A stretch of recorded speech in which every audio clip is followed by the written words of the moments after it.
McDonald's was once known for their legendary advertising, but that has almost entirely fizzled out in the new digital landscape until they just had their most successful marketing campaign in decades. The Big Arch from McDonald's, it's going in. By complete accident. Let's explore all the reasons why. The first essential ingredient for any viral moment is the purple cow. So what is the purple cow? The term purple cow was coined by Seth Godin in his 2003 marketing book, Purple Cow: Transform Your Business by Being Remarkable. I can't emphasize enough how this is one of the most important pillars you will ever conceptualize and utilize as a content creator, as a marketer, as really anyone trying to get attention. And so the concept is actually very simple to understand. If your product is just like any other cow, then people driving by aren't going to notice. They're not going to care. They're not even going to register that it was there. And now you can imagine that there's a purple cow. And of course, everyone driving by is going to be mesmerized by the fact that there's a purple cow there. That's very unordinary. And the same concept applies to social media and marketing with content. If your content blends into the noise and blends into the crowd, it's just like any other cow. If the content is truly remarkable, it will stand out and be rewarded for that. But what makes this a purple cow exactly? Because that's the truly hard part. How do you create the purple cow? The purple cow I see in this situation is actually really delicate and hard to understand, which is actually the case for a lot of viral concepts. Oh, you gotta give him that huck too and spit on that thing. It's layering on multiple things that create something truly remarkable.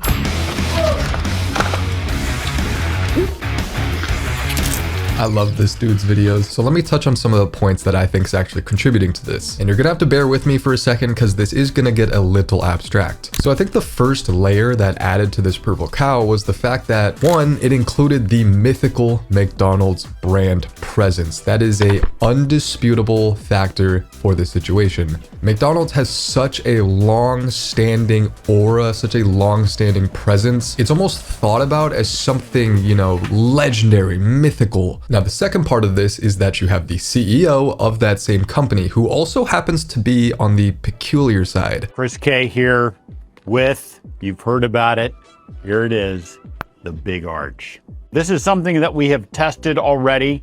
It's in Portugal, Germany, Canada. I love this product. It is so good. Similar to a Mark Zuckerberg, the combination of the mythical brand with this type of personality being the CEO already started to lay the foundation for some interesting moments. And that brings us to the third layer of this purple cow, which isn't the fact that he's getting these videos out. You know, this is standard. This is something you need to be doing. You need to be getting content out, verticals, shorts, all the content pieces you can. But it's the way he actually went about it. And it was actually so authentic or so inauthentic to the point that it caused this purple cow. And this is what I mean. It's not just the fact that he called this new McDonald's burger a product and was doing a lot of very peculiar, unordinary things with it. First of all, let's try to get this thing, I don't even know how to attack it. Got so much to it. Oh, there's also some crispy onions on here as well. I see those kind of coming out. All right, the moment of truth. Again, that wouldn't be enough for a purple cow in an ordinary social media context. It just wouldn't be enough. That would be noise that would get drowned out with everything else. It's only once you layer on the concepts that the fact that it's the McDonald's CEO, who's a very peculiar person, who's doing this within the content. Those were the actual combinations that created the purple cow moment, in my opinion, because it taps into another human psychological trait. And it was actually the word of the year, and that's rage bait. So I mean, it's pretty self-explanatory, but if you don't know what rage bait means, it's a phenomenon that's been on the internet for a very long time, but it's increasingly become so oftenly occurring that yes, there's now a term for it. And it's whenever you see an article or see a headline or see a media piece or see a video or a framing, anything to get you emotionally charged and invested in the content, typically in the form of anger, rage, jealousy, envy, whatever, it doesn't matter. The point is it baits you in with that human emotion.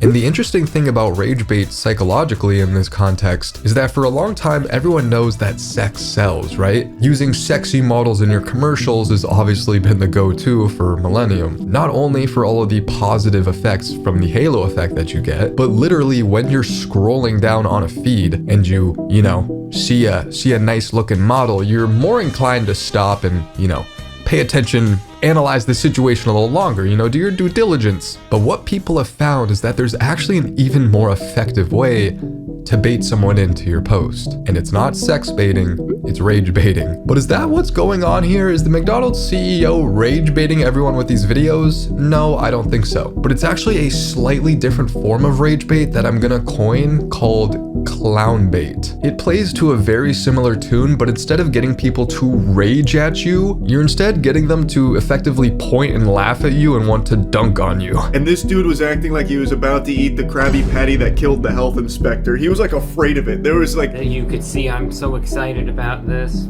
It's the big arch. It's like mostly meats.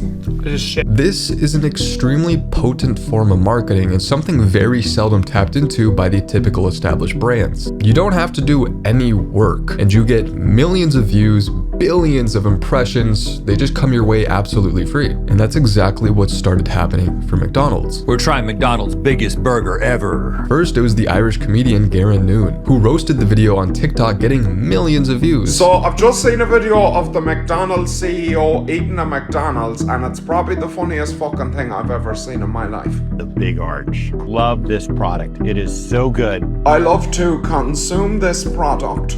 Yeah, give me 2 burger product, please. This man does not eat McDonald's. He looks like he would try and read the ingredients on the back of a banana. Later, there was the comedian Cat Sullivan, getting over 17 million views. Whoa, that is a big burger. I'm not even sure how I'm supposed to pick that up.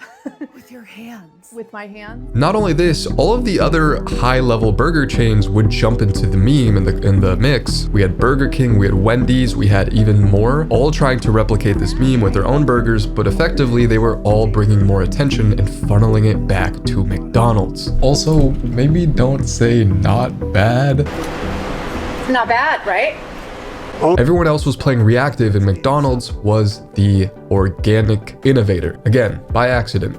But not only did we see all of this media from more corporate, established mainstream media, we saw something that traditional brands have a very difficult time doing, and that's tapping into the creator ecosystem as a whole. This is where a lot of the buzz is generated nowadays. And we saw so many of the biggest influencers in the world all talking about and trying the Big Arch Burger, but a lot of it was ruthless. This is going to be off the menu in a few days. Yeah, it's going to be off the menu.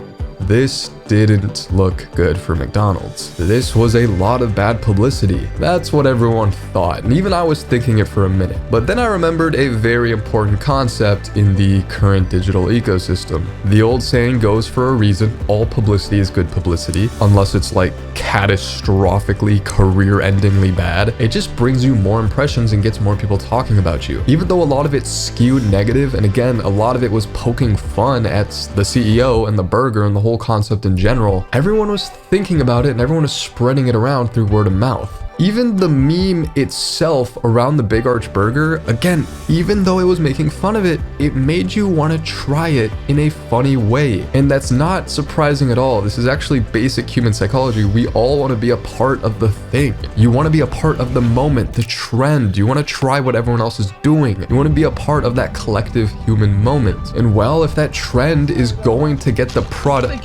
Big Arch Burger from McDonald's, then you're gonna go out and do that, right? Because you want to be included. And the funny thing is this is exactly what happened to me. I've gotten the Big Arch Burger 3 or 4 times now, and I actually really like the burger. I think it's actually really good relative to all of the other McDonald's products in recent past. It's a good burger, and I literally would not have ever tried it if it wasn't for this entire meme and wanting to try it for that experience. And then I got it multiple times because I enjoyed it, and there's millions of people out there who did just that. Why? Well, this taps into a very powerful psychological component that marketers have known for a very long time, especially in the fast food industry. It's actually the reason these companies spend so much on advertising. And the concept is really simple. If you can get someone to think about your food or your brand when they get hungry, their chances of getting it increases a lot. So the next time you get hungry, you think of them and then you buy their food. Simple. So this current day meme culture for McDonald's was the perfect way to break back into the public psyche and get them thinking about that old chain McDonald's again. And it completely worked, and the data doesn't lie.